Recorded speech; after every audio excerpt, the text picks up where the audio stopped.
Tu vois pas. Bonsoir ou bonjour, selon le moment où vous voyez la vidéo. En tout cas, en direct, c'est bonsoir parce qu'il est près de 22 heures. Et nous sortons. J'étais avec des gens. Nous sortons du cinéma c'est original, où nous avons vu Marie-Madeleine. Alors, Marie-Madeleine, qu'est-ce que c'est? C'est un film sur Marie-Madeleine, la Marie-Madeleine, la seule, unique, celle qui a accompagné Jésus, devenu le Christ, jusqu'à la fin. Alors, elle s'appelle pas vraiment Marie-Madeleine, évidemment. Elle s'appelle Marie comme c'est un prénom générique, un titre à l'époque. Et elle s'appelle Madeleine puisqu'elle vient de Magdalena. Alors, pourquoi j'étale ma petite science, qui est peut-être fausse d'ailleurs? En tout cas, sur Magdala, c'est vrai. C'est parce que le film commence à Magdala. Et je parle de ça parce que ça, c'est plutôt bien. C'est-à-dire qu'on commence par son point de vue. Le film ne ment pas. Le contrat du film de nous parler de Marie-Madeleine ne ment pas. Il commence tout de suite par elle. Il commence par une action de cette femme, une action entre femmes. Donc tout de suite, on est projeté dans un monde de femmes qui va très vite devenir un monde d'hommes. Il revient à un monde de femmes, donc il y a une sorte de va-et-vient intéressant.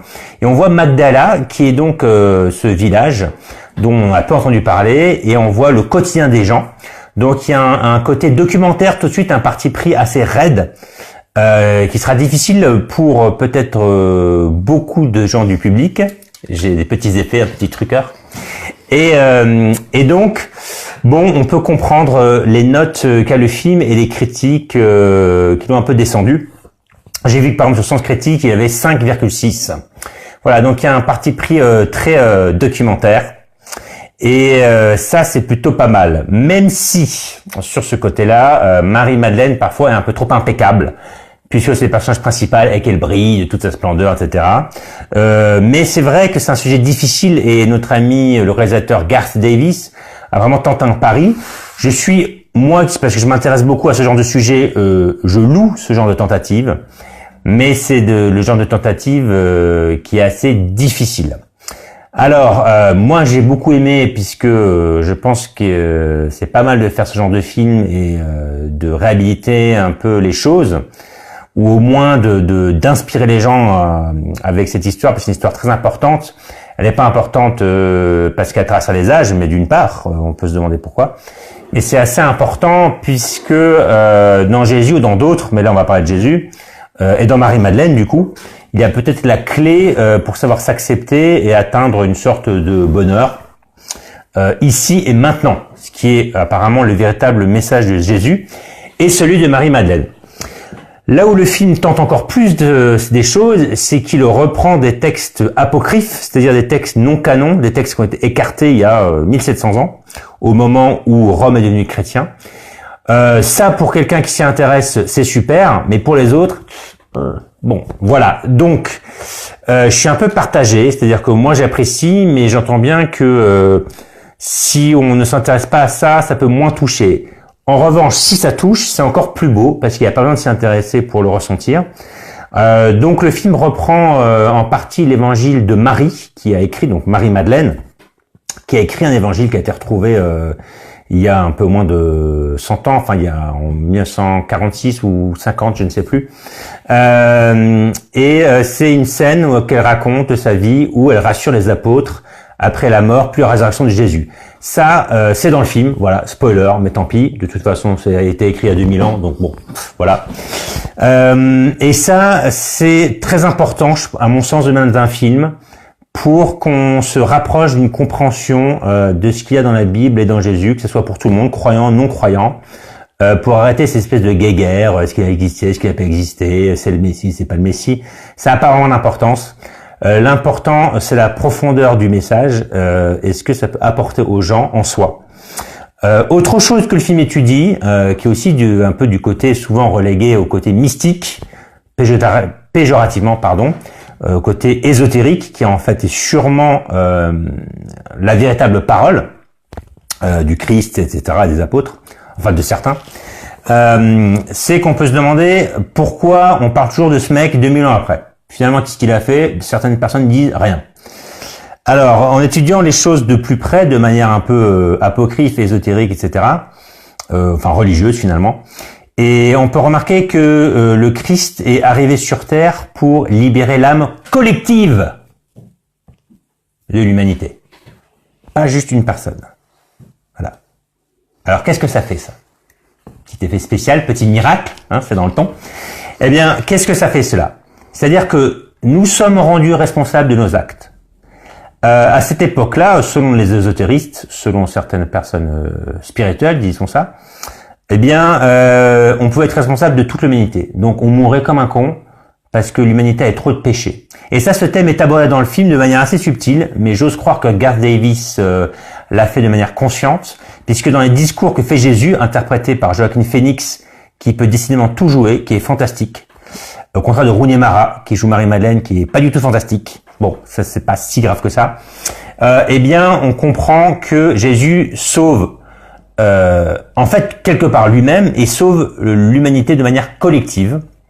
Et ensuite, on est responsable de trouver ou non le royaume de Dieu. Et c'est le message délivré à la fin par Marie-Madeleine.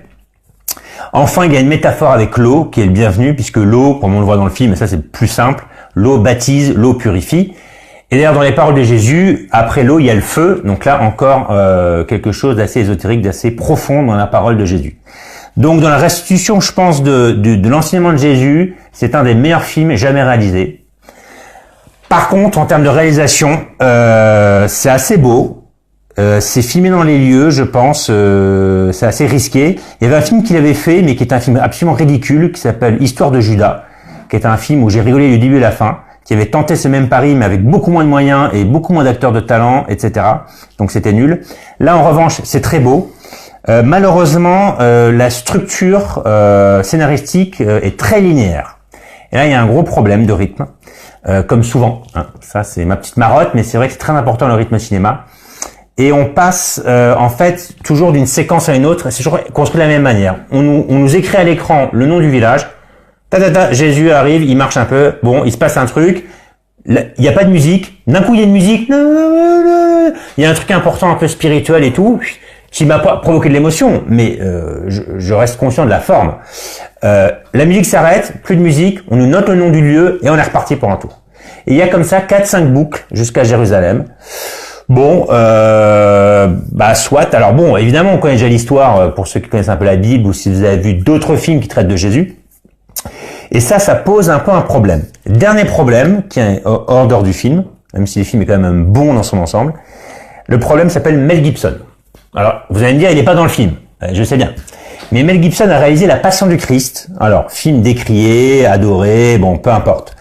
Mais il y a un point important qu'on ne peut pas lui enlever, c'est que Mel Gibson avait décidé de tourner dans les langues de l'époque, à savoir l'araméen, pour les Galiléens et les Judéens, et le romain, et le latin, pardon, pour les Romains. Et dans ce film, ça ne dérange pas, par exemple, qu'il y a des gens d'origine africaine qui jouent, par exemple, Pierre ou je sais plus si c'est Matthieu ou Philippe. Bon, je sais plus, non pas Philippe, un autre apôtre. Parce que ils peuvent tout à fait venir de Numidie ou d'Égypte, qui est une société hautement cosmopolite, on le sait maintenant. Il y avait des gens très blancs, d'autres très noirs, d'autres au milieu, enfin un peu le Brésil de l'époque, si vous voulez. Je vais pas en choquer certains, mais c'est un peu ça, les dernières recherches vont vers là. Donc, comme il y a un peu des trous dans cette histoire, on peut imaginer que certains des apôtres, puisque Jésus prêchait un peu partout, qu'il serait peut-être même allé jusqu'en Inde, en Népal, bon, on ne sait pas encore ça, on peut imaginer qu'il y avait des gens un peu de toutes les couleurs, de toutes les origines, de toutes les obédiences. Donc ça, c'est un pari osé, mais plutôt intelligent. Voilà. Par contre, le côté de parler anglais, donc je disais, après le film de Mel Gibson, La Passion du Christ, j'avoue que je commence à avoir un peu de mal. Je sais que c'est sûrement difficile techniquement à faire. Parler l'araméen, faut le faire, surtout quand on comprend rien à ce qu'on raconte, qu'on apprend juste son texte, hein, puisque c'était le cas des acteurs de Mel Gibson dans La Passion du Christ. Voilà, mais c'est un peu regrettable parce que maintenant c'est vraiment de plus en plus difficile de se dire que on me donne un côté documentaire, on me donne Joaquin Phoenix qui fait un Jésus vraiment très charismatique, très profond, très simple. Puisque les choses devaient être beaucoup plus simples s'il y a eu des miracles. C'était pas des miracles au sens ouh la magie, les mecs se relèvent, reviennent des morts. Non, c'était peut-être une connaissance de la guérison, une connaissance de la médecine avancée, c'est tout à fait possible. Une intuition très forte. Il y a des gens qui ont des intuitions très fortes pour trouver des choses, ne serait-ce qu'Einstein ou Tesla d'ailleurs dans les sciences.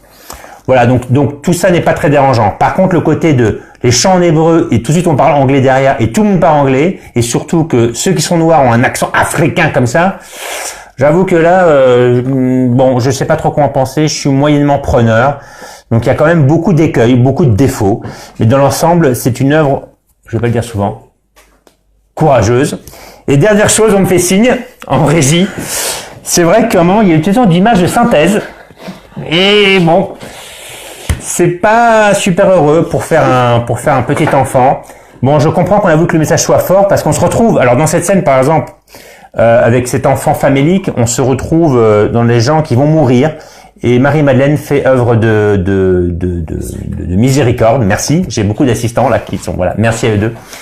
Voilà. Je fais un peu long, mais parce que c'est vraiment des notions importantes qu'on recherche en ce moment dans la société, dans la spiritualité. Et je trouve que c'est très bien enfin un film qui n'est pas féministe, je tiens à le dire, qui montre que homme, femme, ça n'a pas d'importance. Chacun a un rôle. Elle a un rôle de miséricorde. Elle a un rôle de douceur, oui, qui sont des attributs classiques féminins. Eh ben, c'est pas grave. Et pourquoi pas? Et pourquoi ce serait pas quelque chose de profondément féminin, profondément beau, que les hommes peuvent avoir, et les femmes peuvent avoir des côtés masculins? Jésus guide, Jésus sacrifie, l'homme qui se sacrifie. Ça, c'est un thème qui me paraît juste. L'homme se sacrifie d'ailleurs quelque part pour protéger les autres et pour protéger la femme, Marie-Madeleine. Et c'est son rôle, à mon avis, fondamental aussi. C'est ce que on peut voir dans certains textes aussi spirituels, ésotériques. Voilà. Bon, il y a beaucoup de thèmes dans ce film. Hein. C'est un film qui a été un peu trop ambitieux, je pense. Et je vous souhaite une bonne soirée là-dessus.